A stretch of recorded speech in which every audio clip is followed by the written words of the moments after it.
Hello everyone, I hope you all are doing good. स्वागत है आपका हमारे इस यूट्यूब चैनल पर। भाई ये हमारी रिवीजन सीरीज का सेशन नंबर 2 है।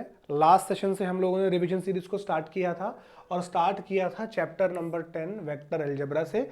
लास्ट सेशन में हमने वेक्टर का बेसिक डेफिनेशन जान लिया, मैग्नीट्यूड कैसे निकालते हैं वो जान लिया, उसके अलावा ऐड सब्ट्रैक्ट कैसे करते हैं वो जान लिया और यूनिट वेक्टर पे हमने सेशन को एंड किया था। तो अब वहीं से आगे बढ़ते हैं, अपनी जर्नी को एक लेवल अप करते हैं। तो स्टार्ट करते हैं without wasting any kind of time. तो भाई लास्ट सेशन में हम लोगों ने यूनिट वेक्टर पे खत्म किया था। मैं फटाफट से यूनिट वेक्टर के बारे में आपको ब्रीफ कर देता हूं। भाई यूनिट वेक्टर का क्या मीनिंग है? एक ऐसा वेक्टर जिसका मैग्नीट्यूड कितना हो, जिसका मैग्नीट्यूड हो 1 यूनिट। मतलब किसी भी वेक्टर को अगर यूनिट वेक्टर प्रूफ करना रहेगा तो मैं क्या प्रूफ करूंगा? उसका मैग्नीट्यूड 1 है। चलिए इसके ऊपर एक एग्जांपल देखिए, फटाफट से ध्यान से देखिएगा, बहुत कमाल की चीज होने वाली है। मान लो मैंने एक वेक्टर लिखा, vector A is 1/√3i plus 1/√3j plus 1/√3k।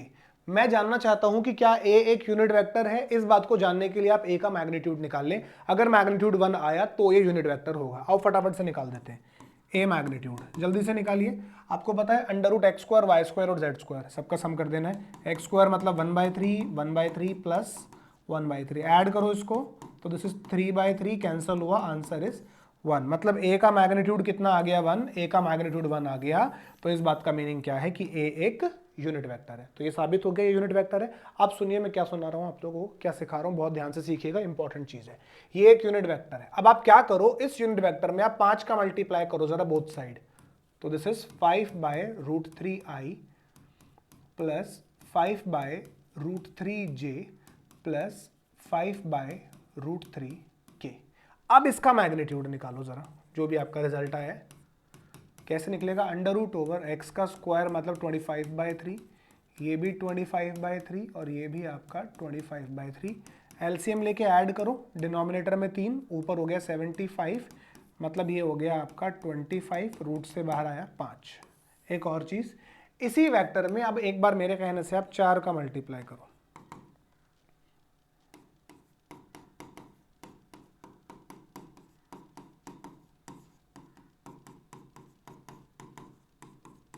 अब आप इसका मैग्नीट्यूड निकालो तो देखो कितना हो जाएगा ये। दिस इज 16/3, 16/3, 16/3, ऐड करो 48/3 मतलब √16, √16 इज 4। अब यहां से एक चीज ऑब्जर्व करो, ए एक यूनिट वेक्टर था, यूनिट वेक्टर में मैंने 5 का मल्टीप्लाई करा तो जो मुझे नया वेक्टर मिला उसका मैग्नीट्यूड कितना हो गया? 5। ठीक है, ये एक यूनिट वेक्टर था, उसमें मैंने 4 का मल्टीप्लाई करा तो जो नया वेक्टर मिला उसका मैग्नीट्यूड कितना हो गया? 4।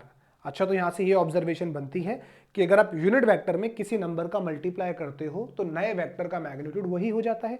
जैसे यूनिट वेक्टर में आप 3 का मल्टीप्लाई करोगे तो आने वाले वेक्टर का मैग्नीट्यूड 3 हो जाएगा। यूनिट वेक्टर में आप 7 का मल्टीप्लाई करोगे तो आने वाले वेक्टर का मैग्नीट्यूड 7 हो जाएगा। अगर यूनिट वेक्टर में आप 20 का मल्टीप्लाई करोगे तो आने वाले वेक्टर का मैग्नीट्यूड 20 हो जाएगा। लेकिन अगर यूनिट वेक्टर में आपने -2 से मल्टीप्लाई करा तो क्या आने वाले वेक्टर का मैग्नीट्यूड -2 हो जाएगा? नहीं। इसको चेक करते हैं एक बार फटाफट से। ये एक यूनिट वेक्टर है, इसमें मैं -2 का मल्टीप्लाई कर रहा हूं तो ये पहला टर्म हुआ -2/√3i, next term is -2/√3j and next term is -2/√3k। तो अब इसका मैग्नीट्यूड निकाल दो तो ये कितना हो गया? 4/3 प्लस 4/3 प्लस 4/3, तो आंसर आ गया आपका 12/3 मतलब √4। √4 का मतलब 2, -2 नहीं आया। क्यों? क्योंकि मैग्नीट्यूड तो पॉजिटिव आता है ना, लास्ट क्लास में सीखा है हम लोगों ने। तो कहने का मतलब आप यूनिट वेक्टर में किसी भी नंबर का मल्टीप्लाई करो, आंसर वही आ जाएगा, लेकिन वो नंबर कैसा होना चाहिए? पॉजिटिव। जो आंसर आएगा वो कैसा आएगा? पॉजिटिव। मतलब चाहे आप पॉजिटिव नंबर का मल्टीप्लाई कर लो चाहे आप नेगेटिव नंबर का मल्टीप्लाई कर लो, आंसर आएगा आपका पॉजिटिव। अब इसी चीज को लेके एक बड़ा शानदार रिजल्ट, एक शानदार सी ऑब्जर्वेशन है, बहुत सारे सवाल बनते हैं। आइए मैं लिखवाता हूं आपको, देखिए जरा ध्यान से। If vector A is a unit vector, vector A एक यूनिट वेक्टर है, then lambda times vector A का मैग्नीट्यूड कितना होगा? ध्यान से सुनना। वेक्टर ए एक यूनिट वेक्टर था और वेक्टर ए में आपने क्या करा? लैम्डा का मल्टीप्लाई कर दिया। तो पिछले पेज पे मैंने बताया कि वेक्टर ए में आप जिस नंबर का मल्टीप्लाई करते हो नए वेक्टर का मैग्नीट्यूड वही हो जाता है। तो अभी वेक्टर ए में आपने किसका मल्टीप्लाई कर दिया, लैम्डा का, तो इसका जो मैग्नीट्यूड आएगा वो आप लोगों के हिसाब से कितना आएगा, लैम्डा। बट मेरी बात सुनिए ध्यान से, सोचो मेरा वेक्टर ए एक यूनिट वेक्टर है, कुछ भी हो सकता था ये वेक्टर, अब मैं इसमें लैम्डा का मल्टीप्लाई कर रहा हूं, तो जो नए वेक्टर का मैग्नीट्यूड आप लोग कह रहे हैं कि सर लैम्डा आएगा। बट सोचो थोड़ी देर में कोई आपको बता दे कि भाई लैम्डा की वैल्यू तो -2 है, तो आपका मैग्नीट्यूड कितना आ गया, -2। तो आप लोगों का मैग्नीट्यूड कैसा आ जाएगा, नेगेटिव। लेकिन मैग्नीट्यूड तो पॉजिटिव होता है हमेशा, नेगेटिव तो नहीं होता। तो इस चीज से डील कैसे करेंगे वो सुनिए ध्यान से। उस चीज से डील ऐसे करेंगे कि अगर वेक्टर ए एक यूनिट वेक्टर है तो लैम्डा टाइम्स वेक्टर ए का मैग्नीट्यूड लैम्डा नहीं होगा, उसका मैग्नीट्यूड होगा मॉड लैम्डा। क्योंकि आपको लैम्डा के बारे में पता नहीं है ना कि लैम्डा पॉजिटिव है या नेगेटिव है। अगर लैम्डा पॉजिटिव हुआ तो कोई दिक्कत ही नहीं है, अगर नेगेटिव भी होता है तो मॉड उसको पॉजिटिव कर देगा। जैसे इधर सुनिए, कल को कोई आपको कह दे कि लैम्डा की वैल्यू तो 4 है, तो आपका आंसर मॉड 4 आ जाएगा। मॉड 4 का मतलब 4। या अगर कल आपको पता लग जाए कि लैम्डा की वैल्यू तो -5 है, तो आपका आंसर मॉड -5 आ जाएगा, जिसका मतलब कितना है, सिंपली 5। तो इतनी सी बात याद रखनी है कि यूनिट वेक्टर में आप जिस भी नंबर का मल्टीप्लाई कर रहे हो उसका जो मैग्नीट्यूड होगा वो मॉड लैम्डा आएगा। इसके ऊपर बहुत सारे सवाल बन जाते हैं 1 मार्क के अंदर, ठीक है कि नहीं। जैसे एग्जाम्पल के तौर पे मान लो कोई आपसे कहता है कि इफ, एक सिंपल क्वेश्चन बना देता हूं, vector x is a unit vector, then इसका वैल्यू पूछ रहा है। तो वेक्टर एक्स में आपने किसकी मल्टीप्लाई करी है, -3 की, तो इसका जो मैग्नीट्यूड होगा मॉड ऑफ -3 होगा, मतलब 3। इस तरीके से करते हैं। बहुत इंटरेस्टिंग क्वेश्चन है और आराम से हो जाएगा। चलिए ठीक है, इसी चीज के ऊपर एक सवाल देखिए, बड़ा इंटरेस्टिंग सवाल है, ध्यान से सुनिएगा जरा। क्वेश्चन देखते हैं, इंपॉर्टेंट क्वेश्चन है। इफ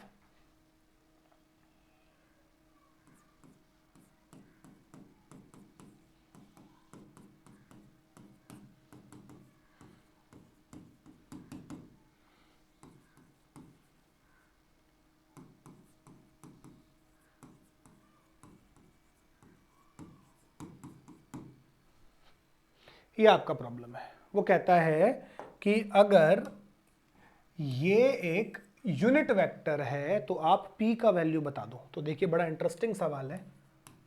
आइए इसका कोई नाम रख दो पहले, लेट वेक्टर a कितना है भाई, ये p times i plus j plus के। अब आपको क्या गिवन है कि वेक्टर a एक यूनिट वेक्टर है, तो आप p का वैल्यू बता दो। तो यहां एक बड़े कमाल की चीज सीखेंगे। अब देखिए भी, क्योंकि वेक्टर a एक यूनिट वेक्टर है तो उसका मतलब क्या हो गया, उसका मतलब ये हो गया कि जो a का मैग्नीट्यूड होगा वो कितना होगा, 1 होगा। अब इसको प्रोसीड करने से पहले मैं आप लोगों को एक दो एग्जांपल दिखाना चाह रहा हूं, वो आप ध्यान से देखिए, ये बहुत काम की चीज है। मान लो ये मेरा वेक्टर a है,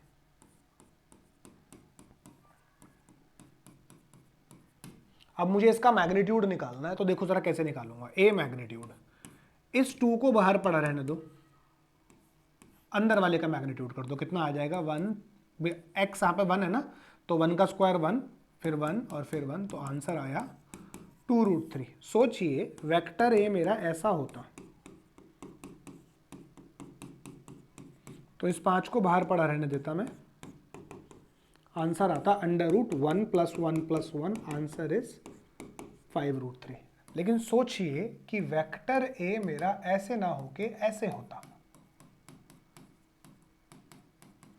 तो क्या मैं अब भी -3 को बाहर ही पड़ा रहने देता?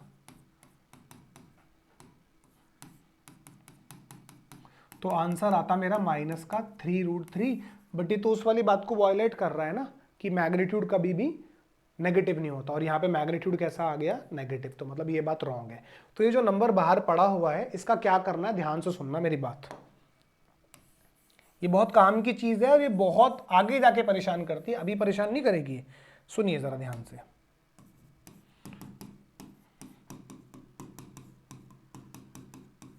ऐसा लिखा हुआ है।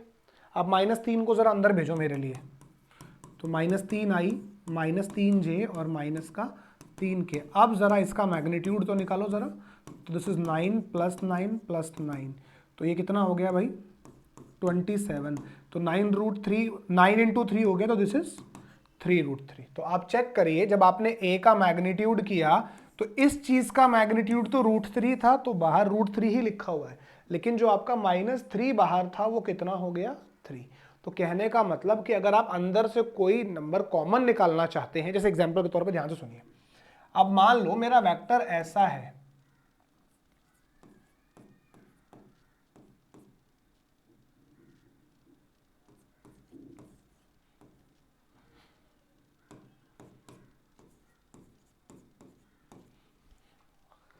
मेरा कोई वेक्टर ऐसा है, अब मुझे इसका मैग्नीट्यूड करना है, तो आप नोटिस करो कि यार ये कितना बड़ा नंबर है, 40 का स्क्वायर करना है, 16 का स्क्वायर करना है, फिर 64 का स्क्वायर करना है, तो ये तो ह्यूज डेटा है ना, काफी बड़ा बड़ा डेटा है, काफी कैलकुलेशन करनी पड़ेगी।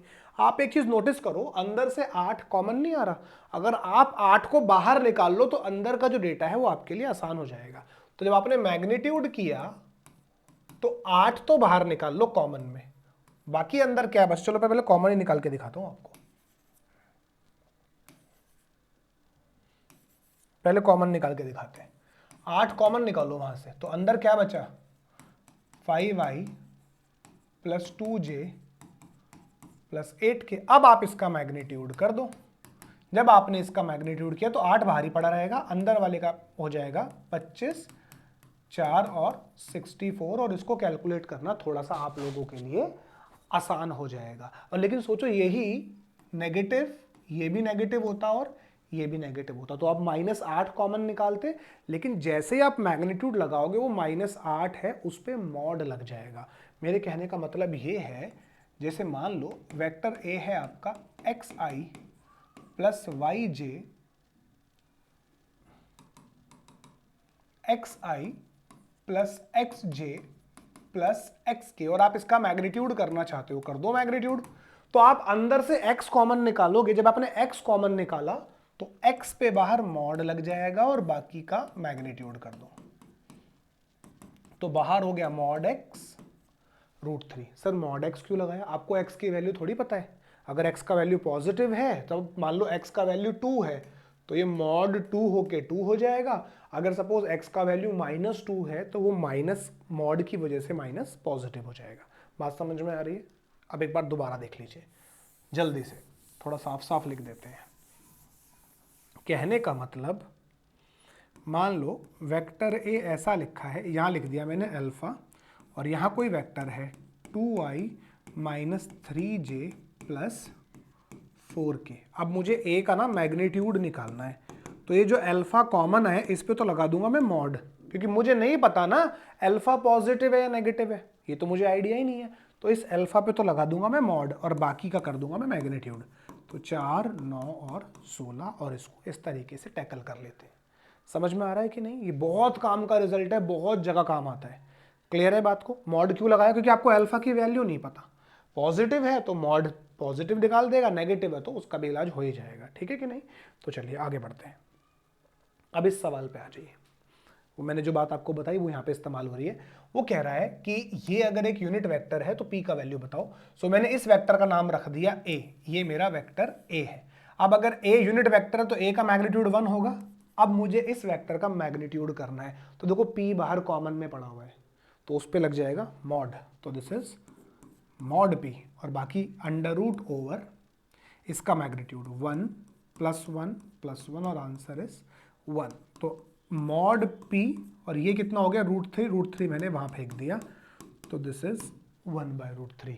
तो मॉड p का वैल्यू कितना आ गया 1/√3, बट अपने को मॉड p थोड़ी निकालना था, अपने को तो p निकालना था। तो जब आपको पता है, काफी लोग जानते हैं, 11th में भी कई बार करा होगा, मॉड हटा देते हैं तो प्लस एंड माइनस आता है, तो इसका आंसर आ गया +(1/√3). तो इसका आंसर +(1/√3) आएगा। अब कई लोग कहेंगे सर इतना ज्ञान क्यों दे रहे हो, तो आप डायरेक्ट कर लेते, कैसे आइए दिखाते हैं।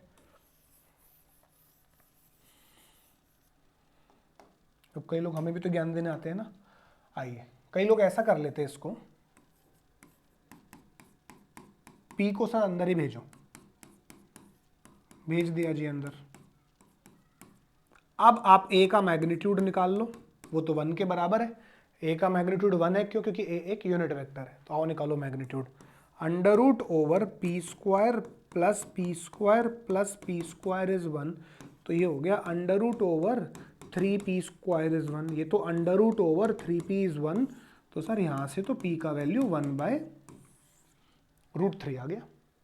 लेकिन बेटा जो उसका फाइनल आंसर है वो प्लस माइनस 1/√3 है। और आपका कई लोगों का, मैक्सिमम बच्चे तो यही करेंगे ना, p का वैल्यू उनका कितना आ जाएगा 1/√3। फिर एक लेवल ऊपर वाले लोग आते हैं कि सर ऐसा नहीं करते, आपको आंसर प्लस माइनस 1/√3 चाहिए तो ऐसे ले लीजिए, इसका स्क्वायरिंग बोथ साइड कर लीजिए। तो ये हो गया 3p स्क्वायर इज 1, तो p स्क्वायर इज 1/3। तो यहां से p का वैल्यू आ गया सर प्लस माइनस 1/√3। बट आप मुझे ये बात बताओ, हर बच्चे को कैसे आइडिया लगेगा कि यहाँ पे स्क्वायरिंग बोथ साइड करनी है? बचपन से आज तक करी है स्क्वायरिंग बोथ साइड?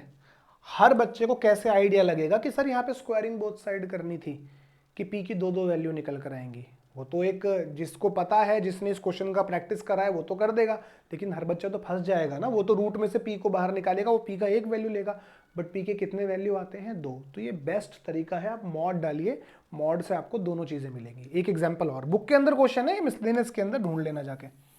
मिसलेनियस का आई थिंक 5th क्वेश्चन है ये बुक का, ऐसा ही। तो बहुत आराम से हो जाएगा। अब एग्जाम्पल देख लीजिए। मान लो वेक्टर ए आपका ऐसा है, मान लो यहाँ पे बीटा लिख दिया मैंने और ये लिखा मैंने 2i plus 3j minus 5k। आपको ए का मैग्नीट्यूड निकालना है, सीधा इस पे मॉड डालिए, आप चक्कर में ही मत पड़ो। तो दिस इज 4 + 9 + 25। इस तरीके से आगे हम इसको टैकल कर सकते हैं। आई होप आप लोगों को ये बात समझ आई होगी। काफ़ी लंबा स्ट्रेच कर दिया, क्यों? क्योंकि ज़रूरी था। ये ऐसी ऐसी जगह इस्तेमाल होता है, आपको पता भी नहीं है कहाँ कहाँ इस्तेमाल होगा।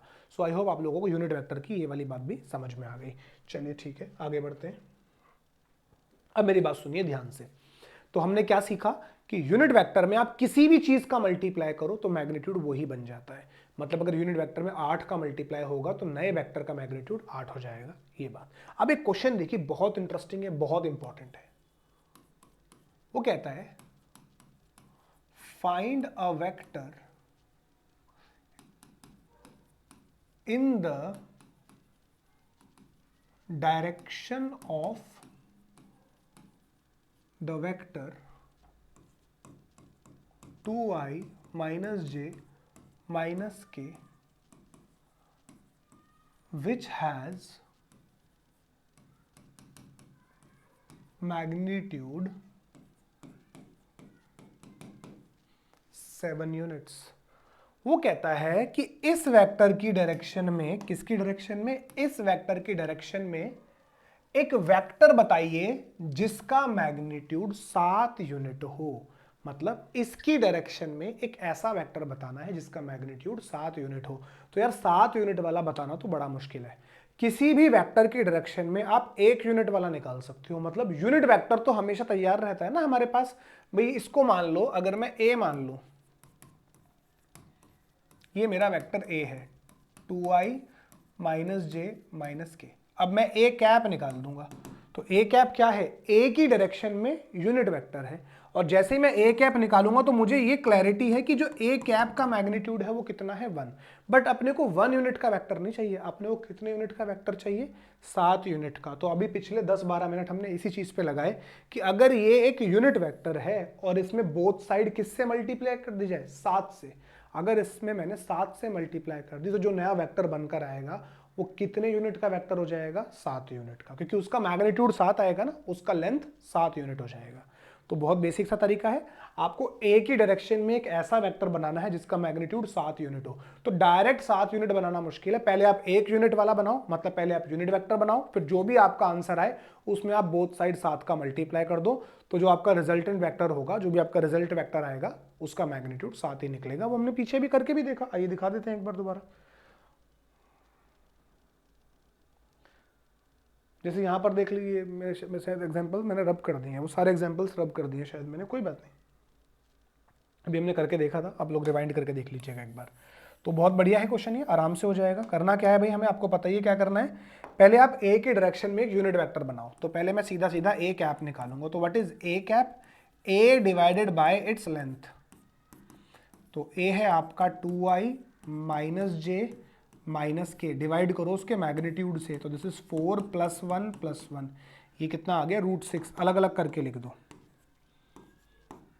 तो 2/√6i माइनस 1/√6j, और ये एक बार इसके नीचे माइनस 1/√6k। ये आपको क्या मिला, ये आपको मिला ए की डायरेक्शन में ऐसा वेक्टर जिसका मैग्नीट्यूड 1 यूनिट है, बट अपने को 1 यूनिट वाला थोड़ी बनाना है, अपने को तो 7 यूनिट वाला बनाना है, तो आप बोथ साइड 7 से मल्टीप्लाई कर दो। तो नेक्स्ट स्टेप में आप क्या करो, 7 से मल्टीप्लाई कर दो, तो कितना आ गया 14/√6i minus 7/√6j minus 7/√6k, और यही आपका रिक्वायर्ड वेक्टर है। ए की डायरेक्शन में ये एक ऐसा वेक्टर है जिसका मैग्नीट्यूड 7 यूनिट होगा। वेरीफाई करके नहीं दिखाना किसी को, बट आप वेरीफाई कर सकते हो, इसका मैग्नीट्यूड निकाल के वेरीफाई कर सकते हो, इसका मैग्नीट्यूड 7 ही आएगा। और मैं चेक करा देता हूँ, इसका मैग्नीट्यूड निकालो जरा।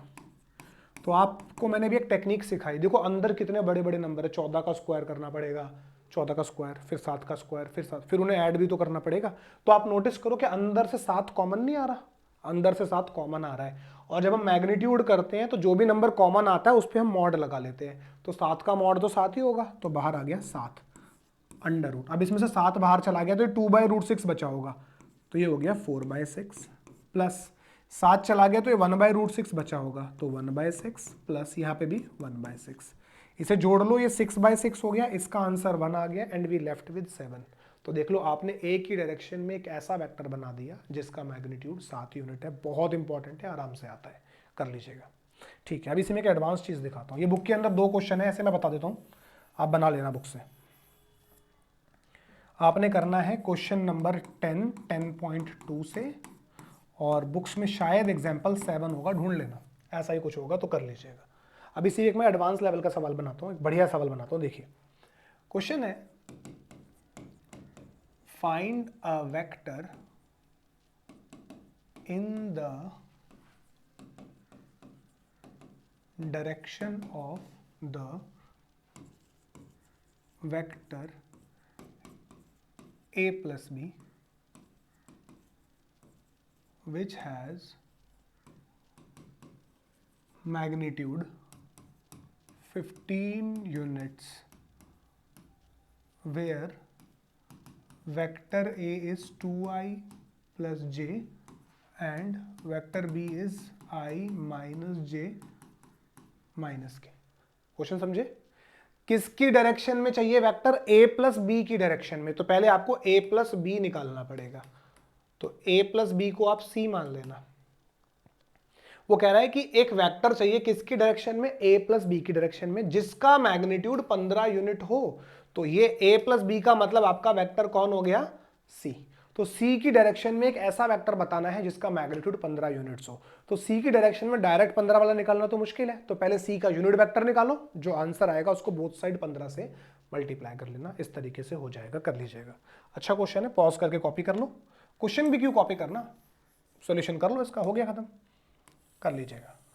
चलिए, अब हमने जब वेक्टर अलजेब्रा स्टार्ट किया था तो मैंने वेक्टर की 2 डेफिनेशन बताई थी। एक डेफिनेशन थी कि भाई a quantity which has magnitude as well as direction is called a vector, और एक डेफिनेशन मैंने और बताई थी, a directed line segment is called a vector, कि मतलब अगर एक लाइन सेगमेंट है जो कि डायरेक्टेड है, जिसके पास डायरेक्शन है, उसे वेक्टर कहेंगे। तो अब एक लाइन सेगमेंट है, एक सेगमेंट दिया हुआ है, उससे वेक्टर कैसे बनाते हैं वो देखिए। मान लो 2 मेरे पॉइंट है, पॉइंट A जिसके कोऑर्डिनेट है x1 y1 z1, और एक है पॉइंट B जिसके कोऑर्डिनेट हैं x2 y2 और z2। तो A से B को ज्वाइन करता हुआ ये एक लाइन सेगमेंट है। तो अब ध्यान से सुनना, इसकी डायरेक्शन दी मैंने ऐसे, तो मैं ये वेक्टर कैसे रिप्रेजेंट करेंगे इसे वेक्टर की फॉर्म में वो सिखा रहा हूं। तो देखो लिखा जाता है वेक्टर ए बी ऐसे कैपिटल लेटर्स में। अब कभी भी ऐसे कैपिटल लेटर्स में लिखा आ जाए तो देखो उसको कैसे पढ़ना है। ये वेक्टर ए बी है, पढ़ना तो वेक्टर ए बी है, बट अपने मन में 2-3 चीजें पढ़ लो जो मैं बोल रहा हूं, ये अपने मन में रखो। वेक्टर ए बी, कभी भी ऐसे दो कैपिटल लेटर्स देखे वेक्टर ए बी तो आप समझ जाओ ये एक लाइन सेगमेंट है, ए से बी को जोड़ता हुआ। मतलब ए से बी को जोड़ता हुआ मतलब ए इसका इनिशियल पॉइंट है और बी इसका फाइनल पॉइंट है। अब मान लो कोई लिख दे वेक्टर सी डी, तो पढ़ूंगा तो इसे वेक्टर सी डी, बट मेरे मन में दो बातें एक्स्ट्रा आ जाएंगी कि ये तो एक लाइन सेगमेंट है सी से डी को जोड़ता हुआ, सी इसका इनिशियल पॉइंट है और डी इसका फाइनल पॉइंट है। अब कोई ऐसा लिख दे आपके सामने बी ए, तो ये एक लाइन सेगमेंट है बी से ए को जोड़ता हुआ, मतलब अब ये कुछ ऐसा हो गया, ए बी डायरेक्शन बी से ए की तरफ हो गई, बी से ए को जोड़ता हुआ, बी इसका इनिशियल पॉइंट है और ए इसका फाइनल पॉइंट है, ऐसे पढ़ेंगे इसको। क्लियर है? पर ये क्लैरिटी होनी चाहिए कि लिखा क्या है, जिसको ये क्लैरिटी है उसका हो जाएगा। चलिए आगे बढ़ते हैं। अब ये वेक्टर लिखा कैसे जाएगा वो देखिए। तो टेक्निक क्या है इसको लिखने की, ध्यान से सुनिएगा। This is a line segment A से बी को जोड़ता हुआ, ए इसका इनिशियल पॉइंट है, बी इसका फाइनल पॉइंट है। तो टेक्निक होती है फाइनल में से आप इनिशियल माइनस कर लो, उल्टा फाइनल में से इनिशियल। हो कैसे? कोऑर्डिनेट वाइज एक्स का कोऑर्डिनेट एक्स से माइनस होगा, तो this is x2 minus x1i, फिर plus y2 minus y1j plus z2 minus z1k। इस तरीके से आप वेक्टर ए बी लिख सकते हो। आइए एक एग्जांपल देते हैं छोटा सा। मान लो पॉइंट ए है जिसके कोऑर्डिनेट है 1 2 3 और पॉइंट बी है जिसके कोऑर्डिनेट है 3 3 1 and I have to write vector A B. Vector A B का मतलब ये एक लाइन सेगमेंट है ए से बी को जोड़ता हुआ। और कैसे लिखेंगे? पीछे वाले पॉइंट में से आगे वाला पॉइंट हम माइनस करेंगे। तो आइए देखिए, सो 3 माइनस 1 आई प्लस 3 माइनस 2 जे प्लस 1 माइनस 3 के। सॉल्व कर दो इसको, तो this is 2i plus J minus 2k। तो इस तरीके से आप किसी भी सेगमेंट से वेक्टर की फॉर्म में लिख सकते हो, किसी भी सेगमेंट को वेक्टर बना सकते हो इस तरीके से। चलिए ठीक है, आगे बढ़ते हैं। अब एक क्वेश्चन देखिए,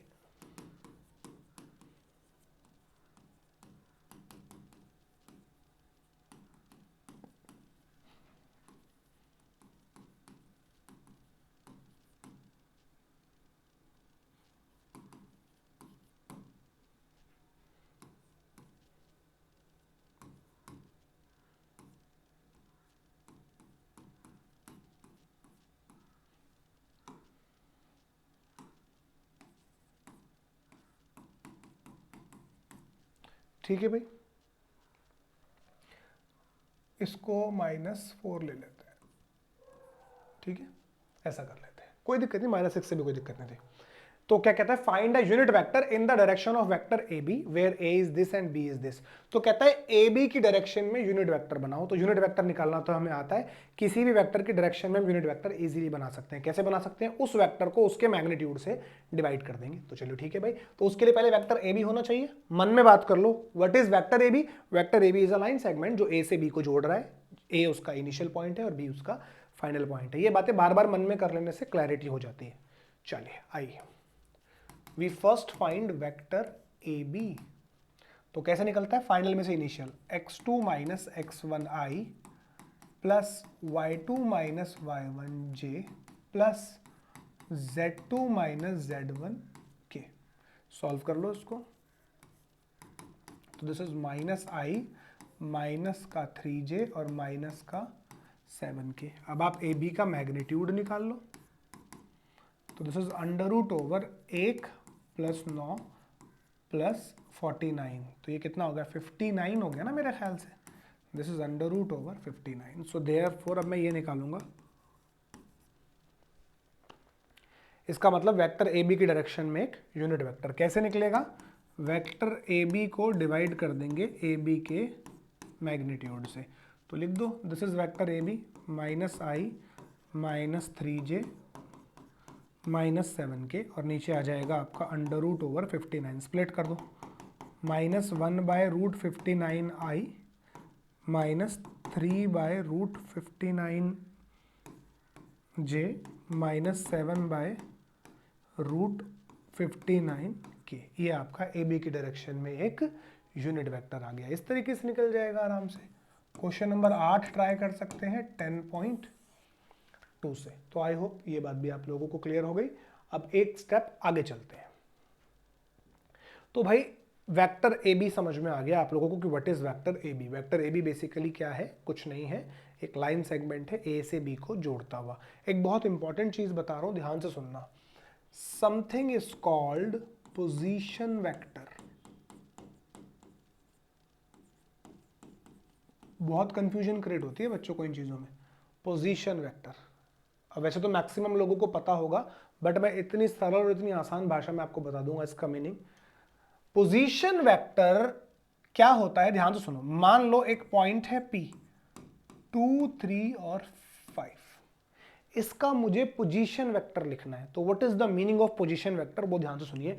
तो एक मैं मीनिंग बता देता हूं आपको इसका मोटा मोटा आसान भाषा में। Position vector is nothing but a point. Position vector किस चीज को रिप्रेजेंट करता है, पॉइंट को। पॉइंट मींस इस तरह की चीज को।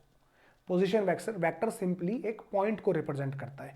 वेक्टर्स में पॉइंट शब्द नहीं इस्तेमाल होता, क्या शब्द इस्तेमाल होता है, पोजीशन वेक्टर। तो बट आप ये समझ लीजिए पोजीशन वेक्टर रिप्रेजेंट किस चीज को करता है, एक पॉइंट को रिप्रेजेंट करता है।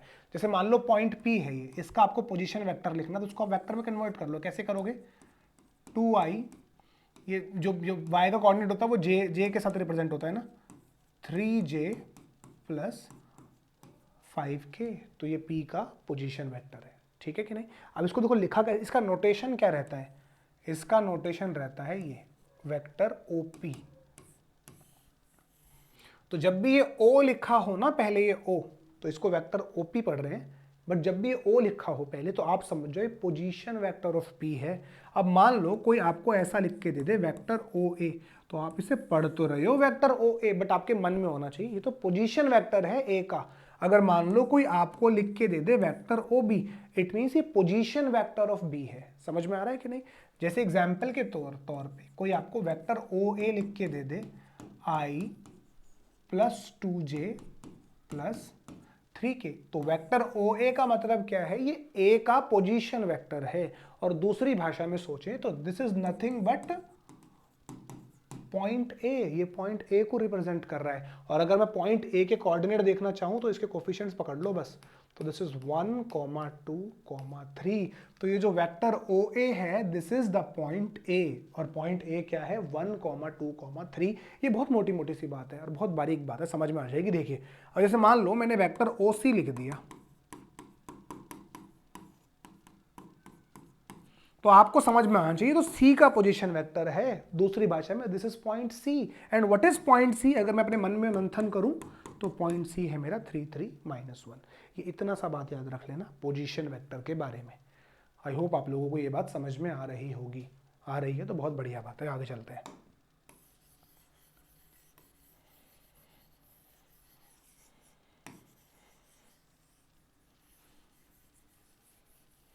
किसी को कुछ लिखना रखना हो तो भैया बैक जाके स्क्रीनशॉट वगैरह ले लेना या पॉज करके लिख लेना। चलिए आगे बढ़ते हैं। अब सुनिए जरा, मुझे गिवन है ये,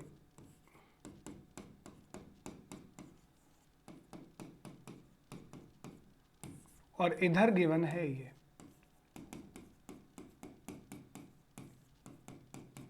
देखते रहिए बस अब आप लोग क्या होने जा रहा है। इधर से ये गिवन है, इधर से ये गिवन है, और आपसे कहता है फाइंड करिए वेक्टर AB। तो आ जाओ भाई, मंथन करना है, जिसने ढंग से सीख लिया ना वो सब कर डालेगा। आओ मैंने पढ़ना सिखाया इसको अभी। ये तो वेक्टर AB है।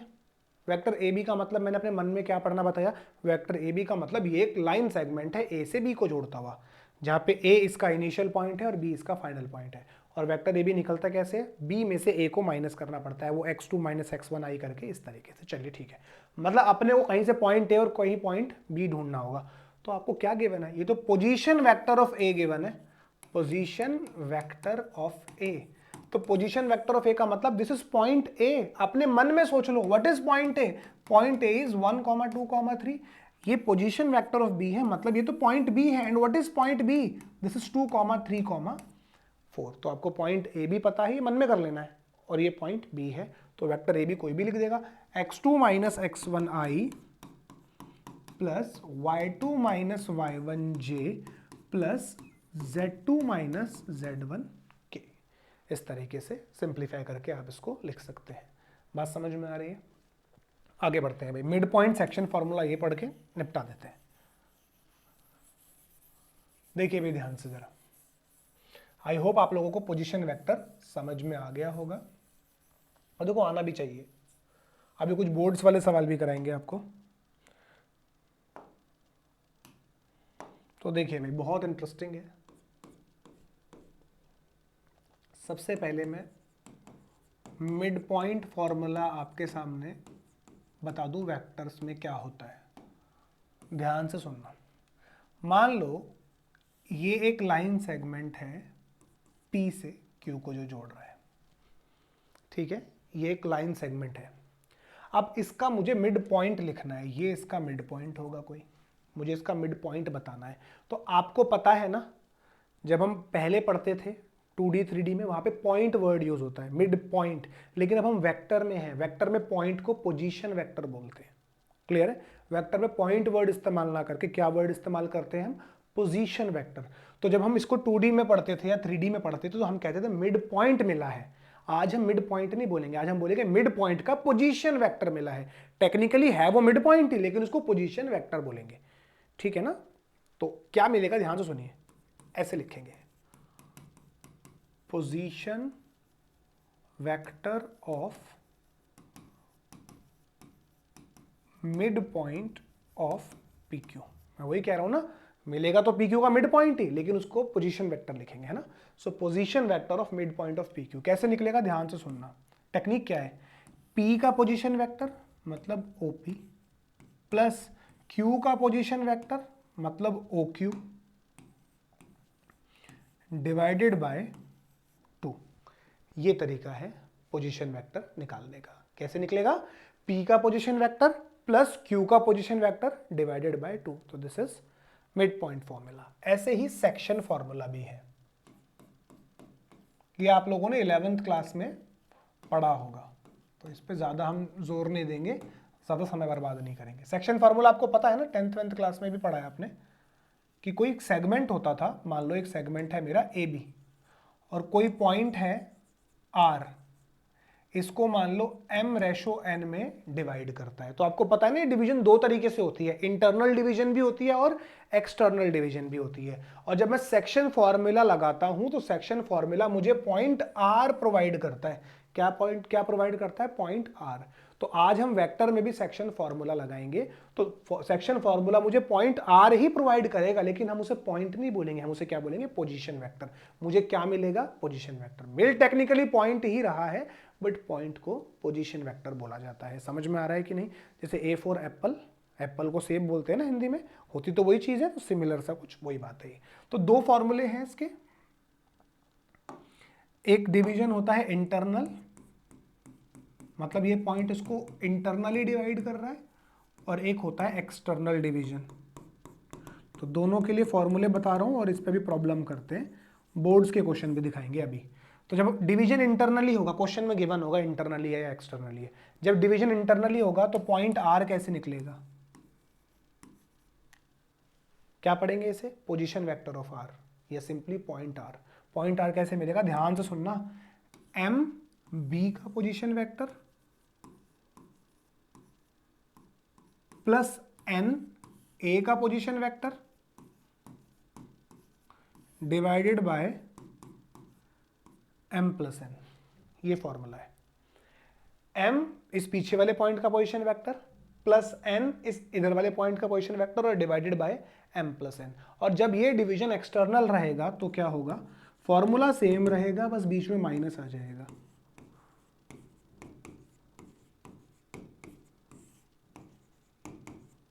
क्लियर है? आइए मैं कुछ प्रॉब्लम्स दिखाता हूं आपको, बुक से ले लेता हूं मैं इसके सेक्शन फॉर्मूला के क्वेश्चंस एक दो। सेक्शन फॉर्मूला और मिड पॉइंट के ऊपर एक दो प्रॉब्लम्स बुक से उठा लेता हूं।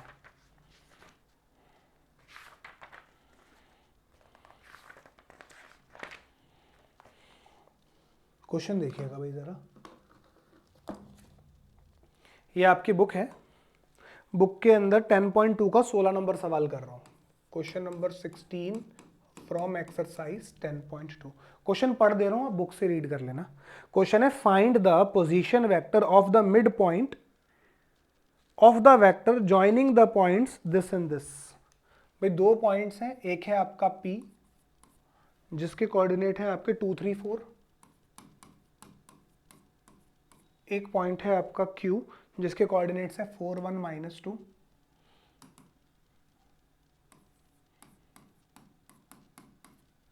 तो आपसे कह रहा है कि जो PQ का मिड पॉइंट होगा ना उसका पोजीशन वेक्टर बताना है, मिड पॉइंट का पोजीशन वेक्टर। ये पढ़ लेना क्वेश्चन आप। तो सोल्यूशन गोज लाइक दिस, आपको पता है यहाँ आप P लिखेंगे, P पॉइंट है आपका 2 3 4, यहाँ आप Q लिखेंगे विच इज 4 1 -2। आपको PQ का मिड पॉइंट का पोजीशन वेक्टर चाहिए, तो फॉर्मूला लिखेंगे position vector of mid point of PQ।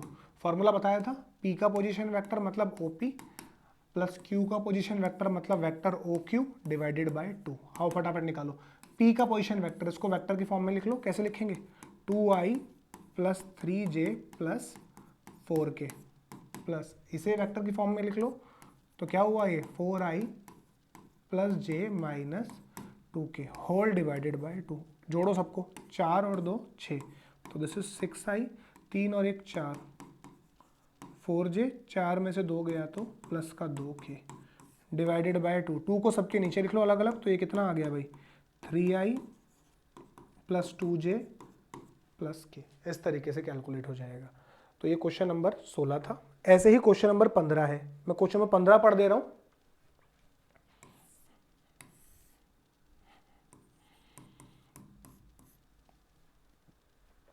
Ten 10.2 सही है। Find the position vector of a point R, कोई पॉइंट R है which divides the line joining the points P and Q whose position vector are this and this respectively।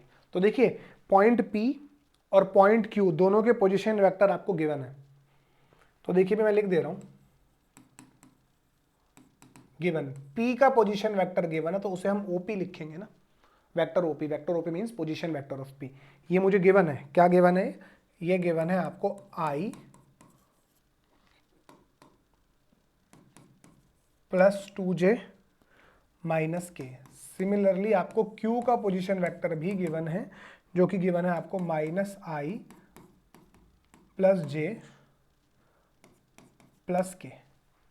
अब वो कह रहा है कि कोई पॉइंट R है, फर्स्ट पार्ट में कोई पॉइंट R है जो PQ को 2:1 में डिवाइड करता है इंटरनली, तो R का पोजीशन वेक्टर बता दो। पहले पार्ट में इंटरनली पूछा है, दूसरे पार्ट में एक्सटर्नली पूछा है। तो आओ जरा ध्यान से, पहला पार्ट मैं यहाँ अलग से बना के दिखा दे रहा हूँ। ये P है, ये Q है, कोई पॉइंट R है, इसको 2:1 में डिवाइड करता है। तो लिखेंगे since R divides PQ internally in 2:1 internally, so therefore section formula मुझे इस R का पोजीशन वेक्टर दे देगा। तो what is position vector of R? Formula आपको पता है, M इस पीछे वाले पॉइंट का पोजीशन वेक्टर मतलब 2 times vector OQ plus 1 times vector OP, P का पोजीशन वेक्टर आएगा ना, divided by M plus N। बहुत सिंपल है, आराम से बनेगा। मैं थोड़ा सा रब कर रहा हूँ, किसी को कुछ लिखना हो तो भाई स्क्रीनशॉट वगैरह ले लेना पॉज करके।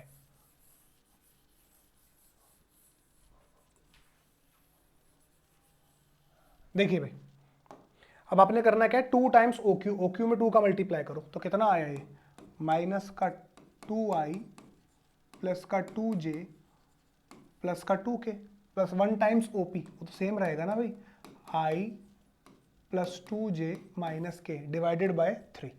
अब इसको सिंप्लीफाई करो और 3 से डिवाइड दोगे, माइनस का 2i और प्लस का i, माइनस का i 3 डिवाइड कर दिया मैंने, सो माइनस का 1/3i, 2 और 2 4j डिवाइड बाय 3, 3 मैंने डायरेक्टली सेपरेट कर दिया, 2 में से 1 गया तो 1, तो प्लस 1/3 के। तो ये आपके R के पोजीशन वेक्टर आ गए, यही चाहिए था। फर्स्ट पार्ट में ये डिवीजन है इंटरनली, सिमिलरली सेकंड पार्ट में ये डिवीजन एक्सटर्नली हो जाएगा, तो लिखेंगे सिंस R डिवाइड्स PQ इन 2:1 एक्सटर्नली, तो फॉर्मूला एक्सटर्नली का लगेगा और हो जाएगा। इस तरीके से आप कर सकते हैं, ठीक है। अब एक प्रॉब्लम देखिए, मिसलेनियस का प्रॉब्लम है, इंटरेस्टिंग प्रॉब्लम है, बस ये लास्ट है आज के क्लास के लिए। मिसलेनियस का 9th, मैं फटाफट से छोटा छोटा लिख देता हूँ ये क्वेश्चन, सो दैट कि क्वेश्चन भी बोर्ड पे लिखा रहे। बोर्ड्स में 2 बार आ चुका है, 2010 के आसपास आया था 4 मार्क का, और अभी 2016 वगैरह में भी आ चुका है छोटा, 1 या 2 मार्क में। तो देखिए भाई, मैं क्वेश्चन फटाफट लिख देता हूँ।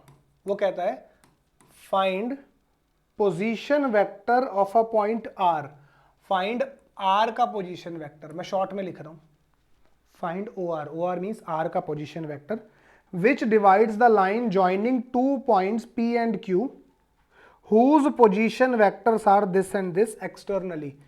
भाई आपको कह रहा है कि जो P का पोजीशन वेक्टर है वो है 2a प्लस बी, Q का जो पोजीशन वेक्टर है वो है वेक्टर a माइनस 3b, और बोला हुआ है कि जो R है ना वो डिवाइड करता है PQ को इन 1:2 एक्सटर्नली। एक और सवाल पूछा है उसने, वो भी मैं लिख देता हूं।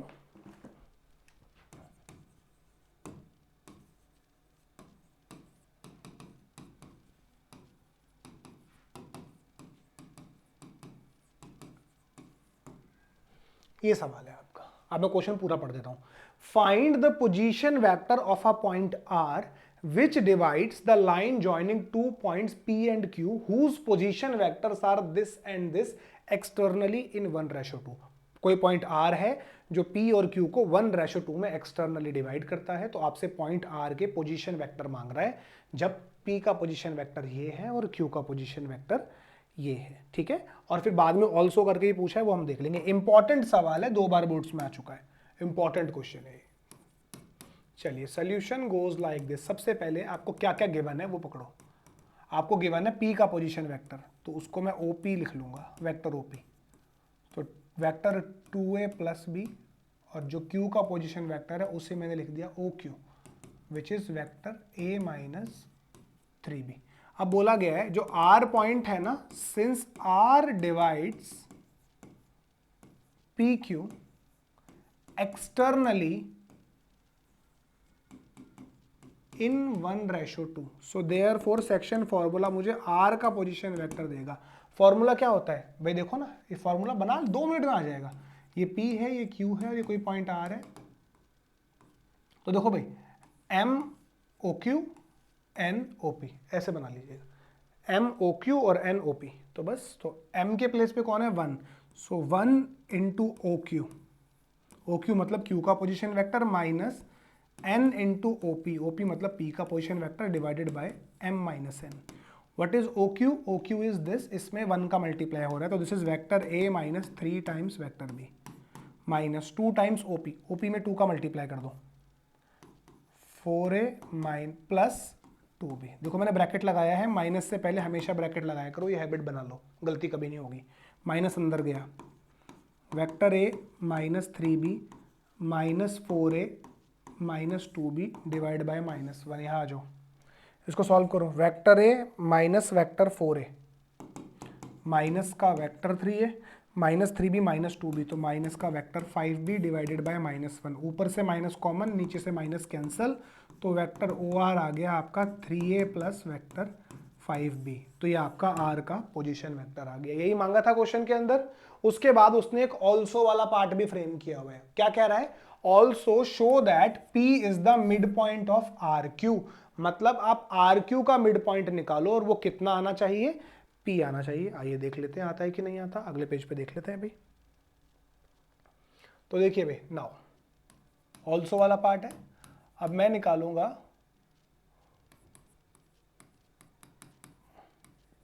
पोजीशन वेक्टर ऑफ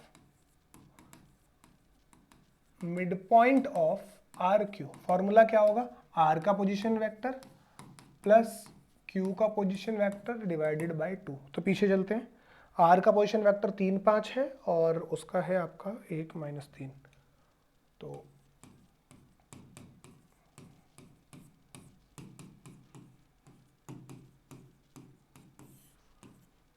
तो अब देखो मैं डायरेक्ट कर रहा हूँ, जोड़ के सीधा 2 से डिवाइड करूंगा। 3 और 1 4 डिवाइड बाय 2 वेक्टर 2a, 5 में से 3 गया तो 2 डिवाइडेड बाय 2 b।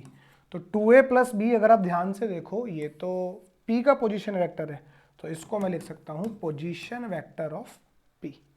तो आपने आर क्यू का मिड पॉइंट निकाला और वो किसके इक्वल आ गया, पोजीशन वेक्टर ऑफ p। तो इसका मतलब p आर क्यू का मिड पॉइंट है, तो मैं लिखूंगा hence p is the midpoint of R Q.